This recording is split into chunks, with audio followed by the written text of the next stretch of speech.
Good morning, good morning, good morning. We know that in order for us to grow in Christ as believers, there are three main ingredients that help us to grow: prayer, fasting, and reading the Word. It doesn't matter what else we do in this world, if we don't do those three, we will never grow. But I remember my first time wanting to do a 21-day fasting. We have to be careful of who give us advice. We have to be careful of who give us advice, because many persons will give us advice with ulterior motives. I remember my first time wanting to go on a 21-day fasting, and I was told no, because you are married. And at first it didn't really, like the first time when it came out of the individual mouth, it didn't register. And after a while, I begin to recognize, I said, I have to make sacrifice for God. I have to make sacrifice for the Lord.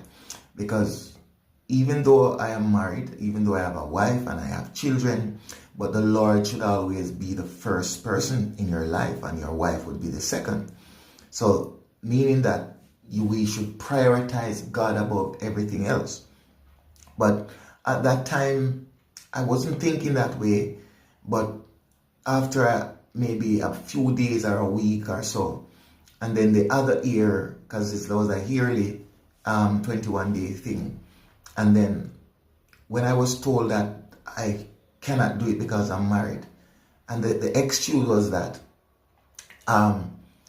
for 21 days you cannot, or you should not be abstaining from your wife, or you cannot be abstaining from your wife. And I see that as a puny, ridiculous excuse, for 21 days. And I used to be away from my wife for 32 weeks, much less to be fasting for 21 days. So we have to be very careful of who will give us advice, especially when it comes to the spiritual things, fasting, prayer, reading the words.